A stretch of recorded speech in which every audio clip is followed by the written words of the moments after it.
après être condamné à mort, Tshisekedi Tshilombo veut à tout prix rencontrer Joseph Kabila. Bande kotoza kolobela makambo ya mboka nini nde esali ba bloqué ba kebisa Tshisekedi sur Joseph Kabila.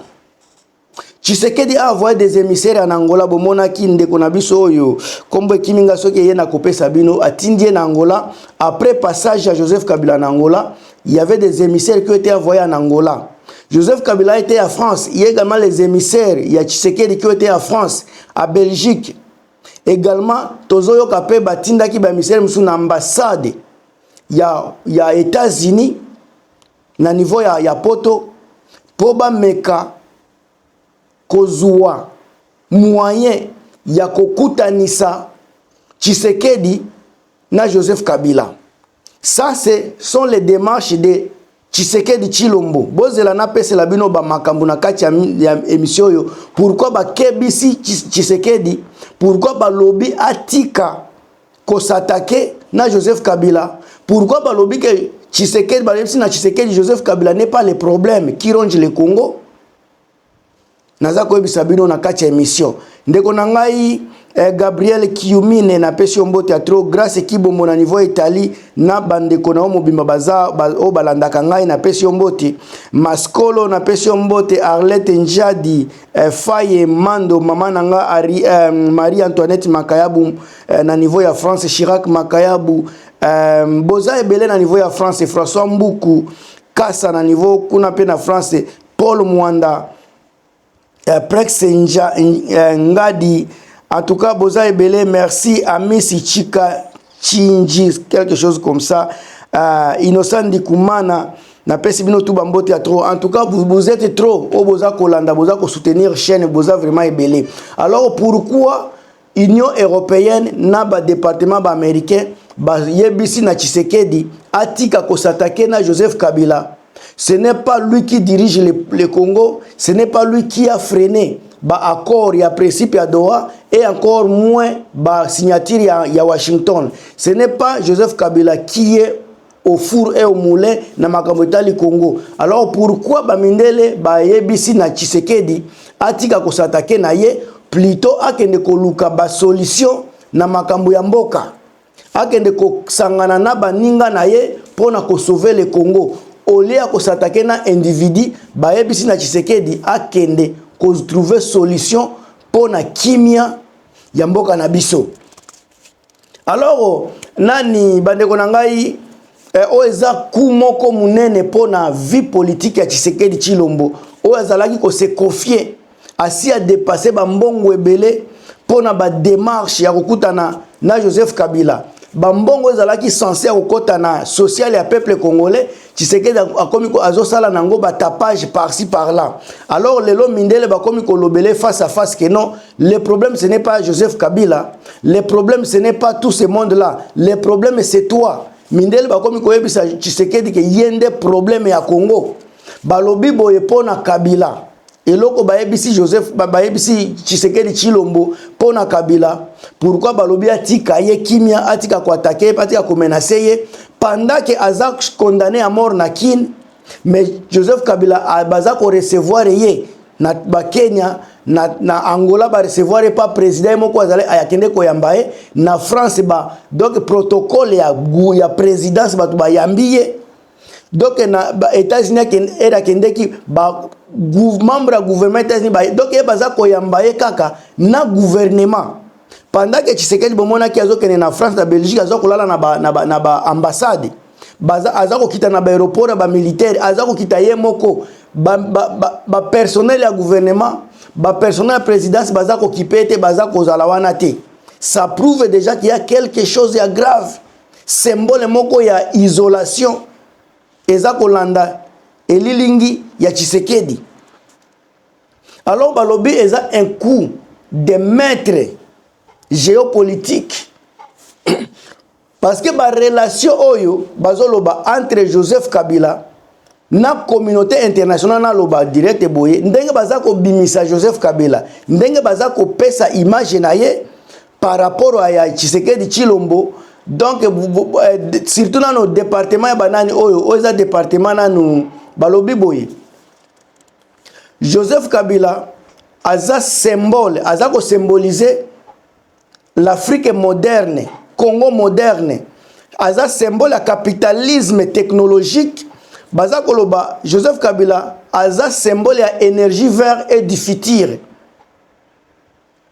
Alors Joseph Kabila aza le seul président qui se place à bonne position pour la discussion il y a des minéraux rares et au bazolo ba minéraux moko stratégique bazolo la lithium, cobalt et l'intelligence énergétique mondiale, domaine où le Congo détient les ressources clés. Alors cela signifie balobi pendant que Tshisekedi mandi en Occident, Kabila parle de l'avenir avec les maîtres du monde.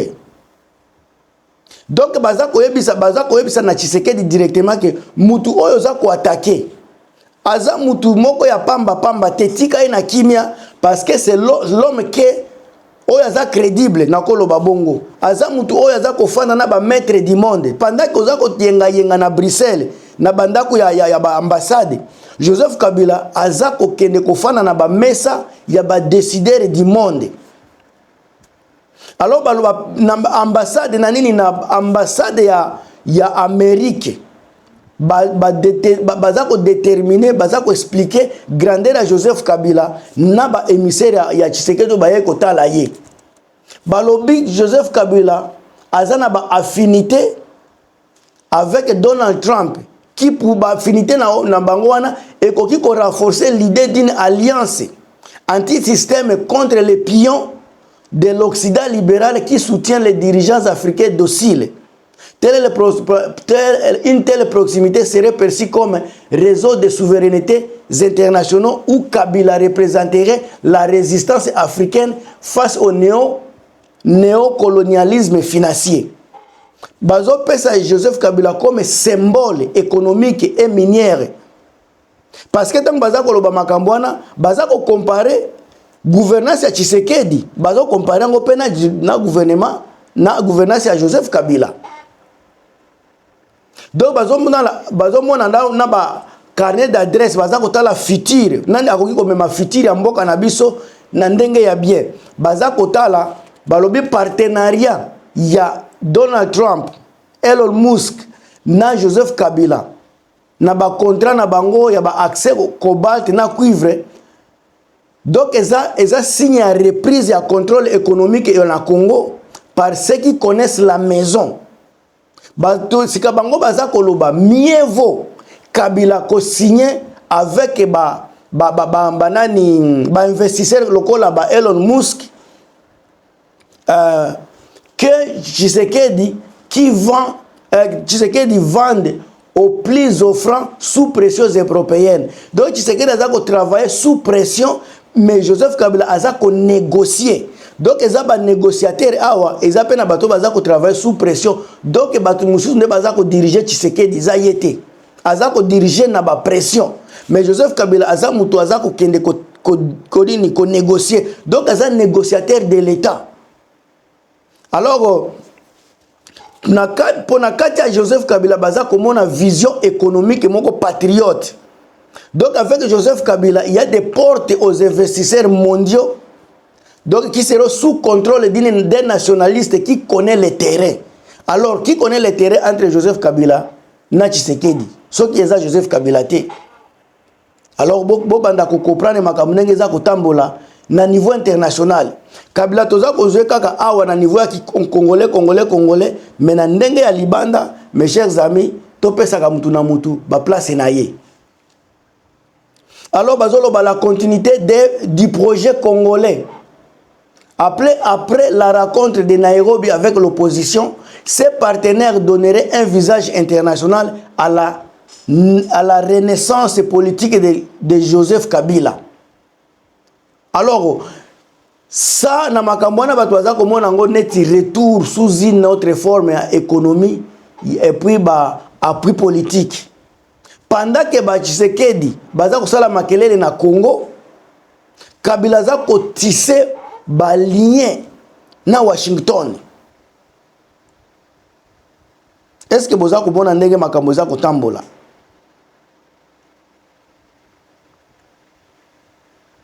Alors initiative ya Tshisekedi kotinda batu bakende kolukisa Joseph Kabila. Joseph Kabila n'a plus le temps ya ko travailler avec ba amateurs. Joseph Kabila a besoin de technocrates comme lui. Il a besoin de personnes qui ont des visions.